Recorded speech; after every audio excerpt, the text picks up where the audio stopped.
Assalamualaikum teman-teman. Apa kabar? Semoga dalam keadaan sehat walafiat ya. Baik, hari ini ketemu dengan Bu Indri dalam video pembelajaran tematik. Kali ini kita akan belajar tematik tema 1 subtema 3, yaitu tentang pertumbuhan hewan. Dalam video kali ini kita akan sama-sama belajar tentang pertumbuhan hewan ya teman-teman. Nah, sebelum belajar, kita baca bismillah dulu ya. Bismillahirrahmanirrahim. Yuk, kita mulai. Nah, sebelum masuk ke materi, Bu Indri mau tanya nih. Siapa yang punya hewan peliharaan seperti kucing di rumah? Kucing itu bertelur atau melahirkan ya? Atau ada yang punya hewan peliharaan lain seperti ayam? Nah, pernah nggak kalian amati ayam itu melahirkan atau bertelur ya? Melahirkan atau bertelur? Baik, kalau gitu kita mulai ya. Nah, teman-teman, setiap makhluk hidup, termasuk hewan, pasti mengalami pertumbuhan dan perkembangan. Di Indonesia terdapat berbagai jenis hewan. Ada hewan peliharaan seperti kucing, hewan langka seperti badak, dan hewan liar seperti singa, harimau, dan lain-lain. Yuk, kita lanjut. Nah, setiap hewan mengalami pertumbuhan dan perkembangan yang berbeda-beda, tergantung faktor yang mempengaruhinya. Contoh, kalian punya 2 ekor kucing di rumah. Kucing yang satu dan kucing yang kedua, ukurannya berbeda teman-teman. Itu karena ada faktor yang mempengaruhinya. Kenapa kucing yang pertama bisa kecil ukurannya dan yang kedua bisa besar ukurannya?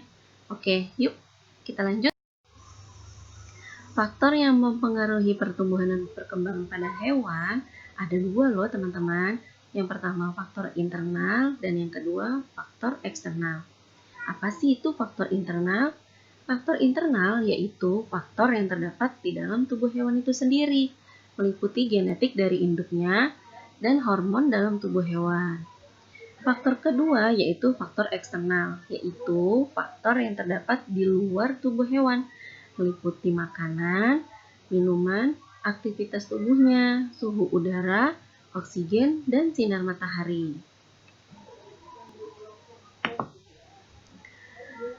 Oke. Nah, selanjutnya adalah perkembangbiakan hewan. Ada yang tahu perbedaan perkembangan dan perkembangbiakan? Ada yang tahu tidak? Nah, teman-teman, kalau perkembangbiakan itu adalah kemampuan makhluk hidup untuk menghasilkan keturunan. Kalau perkembangan adalah perubahan kemampuan, kecakapan, keahlian, kematangan organ-organ fisik hewan. Oke, berikutnya adalah cara bagaimana hewan itu bisa berkembang biak.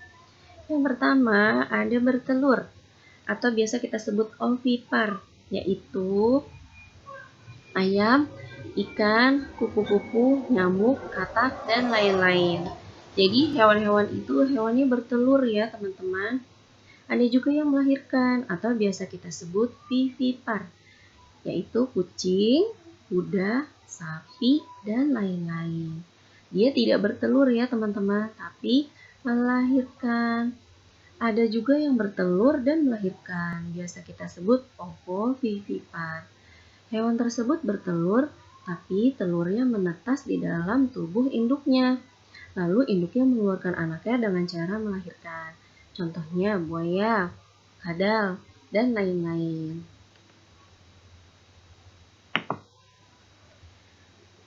Oke, yuk kita bahas satu-satu ya.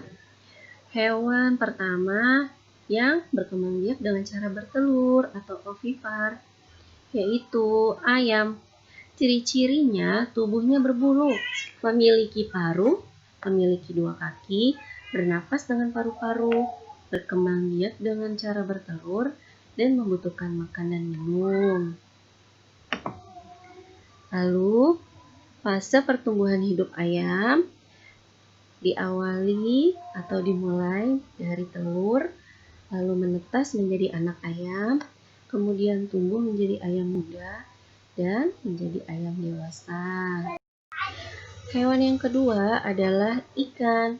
Ciri-cirinya bergerak dengan cara berenang. Berenangnya menggunakan sirip loh teman-teman.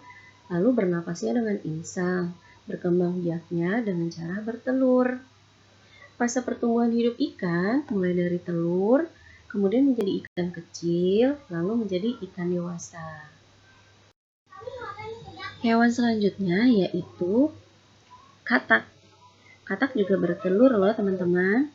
Fase pertumbuhan hidup katak dimulai dari telur, berudu, tumbuh menjadi katak muda, lalu tumbuh lagi menjadi katak dewasa.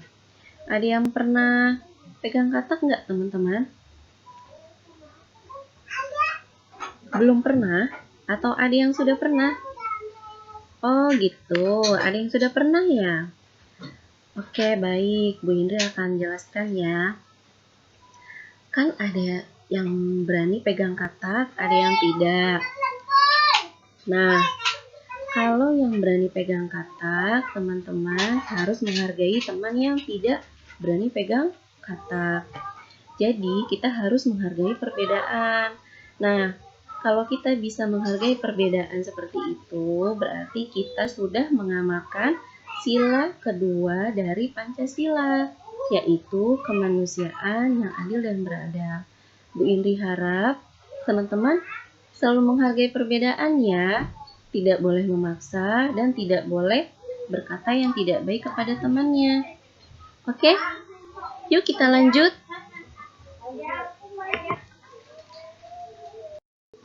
Selanjutnya adalah kupu-kupu. Fase pertumbuhan hidup kupu-kupu mulai dari telur, lalu telurnya itu menempel di daun dan menetas menjadi ulat, lalu menetas lagi menjadi kepompong. Nah, kepompong ini dia akan bertahan di sana selama beberapa minggu teman-teman sebelum berubah menjadi kupu-kupu muda dan kupu-kupu dewasa. Hewan selanjutnya yaitu nyamuk.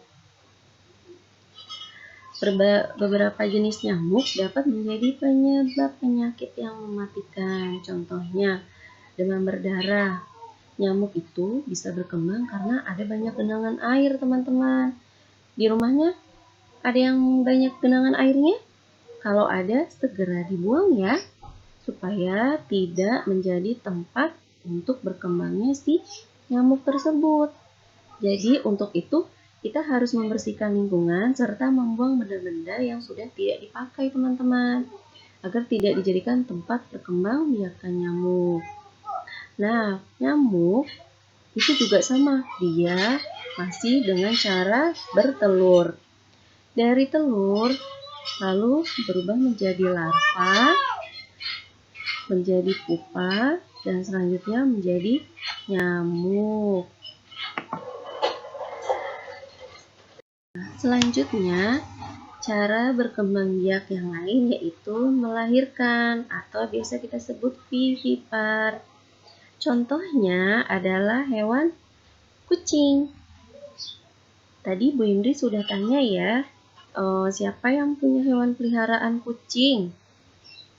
Ada yang punya, ada yang tidak. Nah, kucing itu dia berkembang biak dengan cara melahirkan teman-teman. Ya, kucing itu diawali mulai dari anak kucing, lalu dia tumbuh menjadi kucing muda, lalu bertumbuh menjadi kucing dewasa.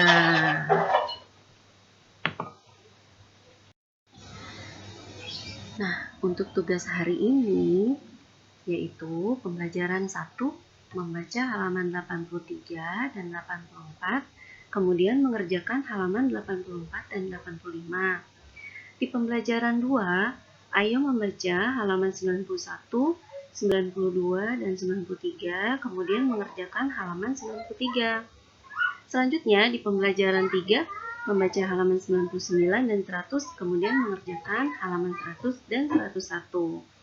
Cukup sekian materi dari Bu Indri hari ini. Selamat belajar soleh-solehah. Assalamualaikum warahmatullahi wabarakatuh.